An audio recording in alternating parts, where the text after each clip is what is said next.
I don't know if people forgot or just never knew, but the original cleaners, the first people to put on the uniform and get to work, they were sanitation workers, first responders, government employees, the bottom of the social ladder, making it possible for all the rich assholes in their ivory towers, like everyone's favorite rogue agent Aaron Keener, to live their cushy little high-rise lives in comfort and safety. The people who got to work and were willing to get their hands dirty to make sure we were all safe were the same people who were always willing to get their hands dirty to get the job done. The quarantine didn't turn people evil, it distilled our values. And the people who don't want to work and wanted everything handed to them, they were the first to die. The selfish have no place in this world. People like Aaron Keener, they enslave people to create their comfort. The cleaners, we're here to eradicate that disease from society. I know we may have gone too far, that the ends didn't always justify the means, but the cleaners have always been here to protect you. We've always tried to make the hard choices and sacrifice the few to save the many. It may sound cold and callous, but that's what real leaders do. They make the hard choices and live with the consequences. Joe Farrow was a good man, wildly misunderstood and miscast as the antagonist. He was a good man who just wanted to protect the city and the people he loved with the resources at his disposal. Without his decisive and unwavering leadership, millions more lives would have been lost. Without Joe, none of us would be alive today. Left unchecked, the green poison would have ravaged through Manhattan, and there wouldn't have been anyone left to bury the bodies. He made the hard choice, the right choice. Do you know what I miss? Farmers markets, movie theaters, going to a Broadway show, laughing and holding hands and eating in restaurants, going to a bar and getting a beer, or going bowling with my buddies after a long shoot. I miss people, being with people and not having to worry whether or not shaking hands with someone after they cough will be the thing that kills me. And until we eradicate this disease, we will do what we have to do. We take no chances and make sure we will survive, because we got ahead of the new bioweapon they're building at the bridge. The Rikers do not need the bridge, or Keener, or Theo's tech to keep us alive. The Rikers were left to die and survived. Now that we're in Brooklyn, we are thriving. We are building something beautiful. And the only thing that we have standing in our way are the jackasses who are still following Keener and making it harder for the world to recover from the bullshit that was unleashed. Why should we trust a soldier-turned-venture capitalist?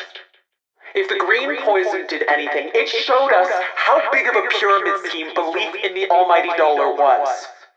Money is a social construct.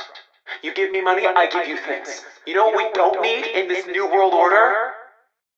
Money. You want things? You make them or take them. There is no money.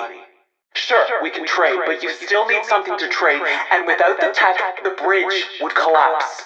No power, no tech, no defenses. And then all the bounty the bridge is hoarding would be free for the taking. The Rikers are working on something really quite beautiful. We're not ready to unveil it just yet, but when you see what we've done, I think you will understand the power and the beauty people can possess when they are truly free and have the resources to make their dreams a reality. Such beautiful, twisted dreams. The Rikers know how to take care of our own. When people step out of line, we handle them. But the bridge?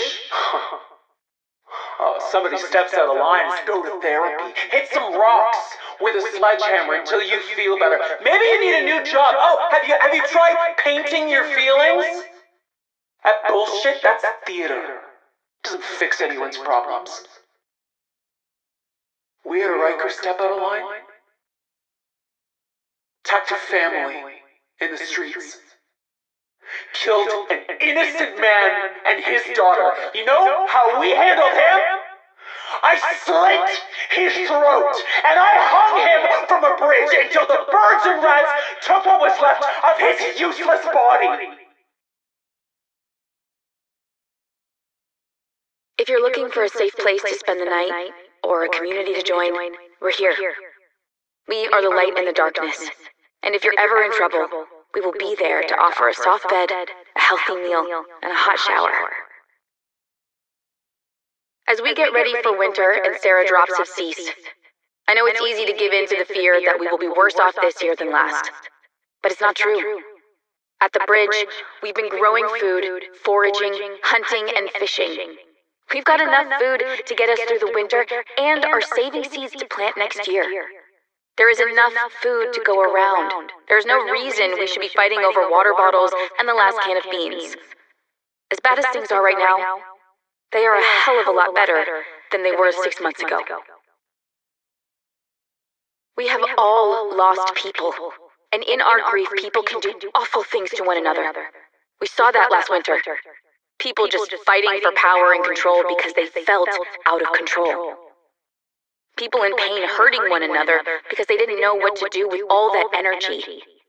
At the bridge, we put that energy to do something constructive instead of destructive. It's all energy, and we just need to find a useful way to channel it. And sometimes, that is just taking a sledgehammer and breaking shit. We make space for that too. We've always got construction projects going on, and sometimes the only way to build a strong foundation is to destroy the original structure. Please be careful out there. We're getting reports of increasing hostile activity in the region. Travel in groups, and take a guard with you if you are going to wander far from the bridge. Welcome to Brooklyn. If you're here, you've chosen to be here. Honestly, there's no reason to be stuck in Brooklyn. You can go back to the chaos of New York or the suburbs of Jersey. The people who choose Brooklyn are here because of the community we have to offer. We know the value of community, and we will fight to preserve it. If you're looking for a little rest and relaxation, visit the bridge. We've got shade sails and lots of fresh food and water. Take a load off. Play some games, watch an old movie, read a book, or just do nothing but lay in the grass and listen to the birds.